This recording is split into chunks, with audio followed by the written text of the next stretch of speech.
Hello friends, welcome to SSC coaching centre. दोस्तों, आज के वीडियो में देखेंगे गणित के कुछ महत्वपूर्ण प्रश्न जो परीक्षाओं में पूछे गए हैं। तो चलिए स्टार्ट करते हैं। पहला प्रश्न है, एक वृत्त की चाप की लंबाई ज्ञात करें जिसकी त्रिज्या 21 सेंटीमीटर तथा केंद्र पर 60 डिग्री का कोण बनाती है। तो सबसे पहले तो यहाँ पे एक हम वृत्त बना लेते हैं। ठीक है। अब इस वृत्त के जो बीच का पॉइंट है, यहां से लेके यहां तक की जो दूरी होती है बीच वाले पॉइंट की, उसको बोलते हैं त्रिज्या। ठीक है, आधी दूरी को बोलते हैं त्रिज्या। अगर ये दूरी पूरी मिल जाएगी तो पूरी को बोलते हैं व्यास। ठीक है, पूरी को बोला जाता है व्यास। ठीक है, अब यहां पर उसने बोला है कि जिसकी त्रिज्या 21 सेंटीमीटर है, त्रिज्या 21 सेंटीमीटर है, ये जो त्रिज्या है, आधी दूरी को त्रिज्या कहते हैं, केंद्र पर 60 डिग्री का कोण बनाती है। 60 डिग्री का कोण बनाती है, जिसकी त्रिज्या 21 सेंटीमीटर तथा केंद्र पर 60 डिग्री का कोण बनाती है। कितने डिग्री का कोण बना रही है? 60 डिग्री का कोण बना रही है। 60 डिग्री का कोण बनाती है। ठीक है, तो उसकी वृत्त की चाप की लंबाई ज्ञात करनी है। ये जो चाप की लंबाई है, ये वाली, यहां से लेके यहां तक ये जो चाप लगा हुआ है, 60 डिग्री का जो कोण बना रही है, इसकी लंबाई हमको क्या करनी है? ज्ञात करनी है। अच्छा प्रश्न है। ठीक है, देखिए यहां पर मैं आपको बता दूं, परिधि परिधि बराबर होता है 2 पाई आर। ठीक है, परिधि बराबर होता है 2 पाई आर। क्लियर? अब देखिएगा, परिधि बराबर 2 पाई आर होता है, आपको अच्छे से मालूम है। 2 पाई आर गुने कितने का कोण है? 60 का कोण है। ये जो 60 का कोण है और ये पूरा चाप कितने का होता है? ये पूरा सर्कल 360 डिग्री का होता है। इस 360 में से ये 60 है। कितने में से है? 360 में से 60 है। ठीक है, चलिए 2 गुने पाई का मान होता है 22/7। ठीक है, इंटू आर। ठीक है, आर का मान आपको कितना दिया गया है? आर का मान आपको 21 दिया गया है, ये रहा 21 लिख लो, गुने 60/360। ठीक है, चलिए 0 से 0 गया, 6 कम 6, 6 6 36 कटेगा। कटाएंगे 3 दूने का 6, 3 सत्ते 21, और 2 से ये 2 कट जाएगा। ठीक है, 2 से 2 कट गया, 7 से 7 बचा आपके पास केवल 22। तो आपका जो आंसर है वो कितना हो जाएगा? 22। ठीक है, बी ऑप्शन आपका प्रश्न का बिल्कुल सही जवाब है। अब देखेंगे हम अगला प्रश्न। अगला प्रश्न है, एक ट्रेन एक पोल और एक प्लेटफॉर्म को 26 सेकंड और 36 सेकंड में पार करती है। यदि ट्रेन की गति 90 किलोमीटर प्रति घंटा है तो प्लेटफॉर्म की लंबाई ज्ञात करें। तो ट्रेन की गति है वो 90 किलोमीटर प्रति घंटा है, याद रखें 90 किलोमीटर प्रति घंटा।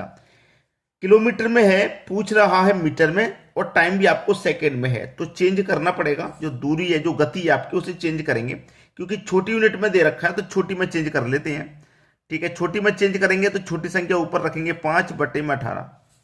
18 पंजे 90, 5 का गुना 5 से कर दो, कितना आ जाएगा? आया था 25 है, 25 मीटर प्रति सेकंड आ गया। ठीक है, अब जो ट्रेन है वो क्या करती है? पोल को पार कर रही है 26 सेकंड में। ठीक है, क्लियर है? अब यहां पर जो ट्रेन है वो पोल को तो पार कर ही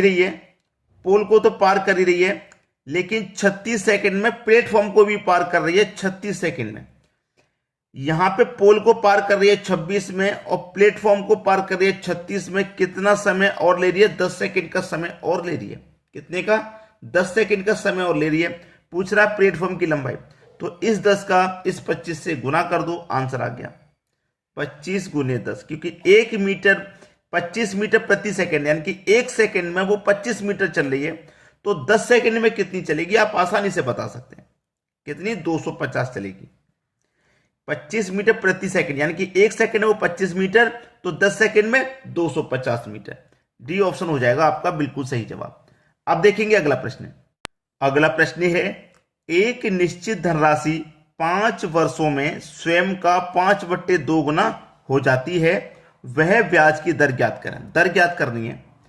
अब प्रिंसिपल जब आपको नहीं पता होता है तो आप उसे क्या कर सकते हैं? 100 मान सकते हैं। 100 मान लिया। अब उसने बोला है कि एक निश्चित राशि स्वयं का, मतलब जो राशि है उसी स्वयं का 5/2 गुना हो गई। जैसे राशि हमारी 100 मानी है तो 100 राशि स्वयं का 5/2 गुना हो जाती है। 5/2 गुना, सरल कीजिए, 2 से कटेगा 50 बार में, 50 का गुना 5 से कर दूंगा तो ये हो जाएगा 250। यानी कि राशि हमने कितनी मानी थी 100 रुपये और हो कितनी गई 250, तो ब्याज इस पे कितना मिल गया 150 का। अब जो साधारण ब्याज का सिंपल इंटरेस्ट बराबर फॉर्मूला है उसमें वैल्यू को पुट कर दो, PRT/100, यही तो फॉर्मूला होता है। तो ऐसा ही हमारा कितना है 150 हमारा ऐसा ही होगा, क्योंकि राशि हमने 100 मानी थी, हो गई 250, तो ब्याज उस पर 150 का लग गया, ब्याज हो गया 150। प्रिंसिपल 100 था, 100 रेट निकालना है और टाइम दे रखा है आपको 5 वर्ष का, बट्टे 100। 100 से 100 कट जाएगा, 5 से कटा दो, 5 3 का 15, 1 0 30, और इधर बचा R, तो 30 कितना है R, यानी कि 30%, रेट निकल के आ गया 30% का।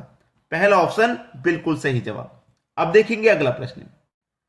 अगला प्रश्न है, यदि A + B + C बराबर 0 तो A² बटे में square minus BC plus B² minus CA बटे प्लस C² माइनस AB। देखिए इस तरीके का प्रश्न जब दिया गया है, सबसे पहली बात कि A + B + C को आप 0 के बराबर रख दीजिए। 0 के बराबर कैसे होगा, जैसे हम A हमारा 1 हो और B भी 1 हो और C हमारा कितना हो 2, यानी कि A प्लस का, B भी प्लस का और C माइनस का 2 हो, तो 1 और 1 को जोड़ेंगे 2 हो जाएगा प्लस का, प्लस के 2 में से माइनस का 2 घटा देंगे तो ये 0 के बराबर आ जाएगा। आगे बात समझ में, ठीक है। 0 के बराबर कैसे आ गया भाई, ये हमने 1 रख दिया, B भी 1 रख दिया प्लस का, तो प्लस का 1 प्लस का 1 प्लस का 2, C माइनस का 2 रख दिया, माइनस का 2 प्लस का 2 कट के 0 के बराबर आ जाएगा। अब समझ में आ गया प्रश्न। चलिए ए हमारा क्या है 1 है ना, तो 1 का स्क्वायर आप कर दीजिए, 1 ही रहेगा, रहेगा कि नहीं। ए हमारा 1 है, 1 का स्क्वायर कर दो 1 ही रहेगा, ठीक है।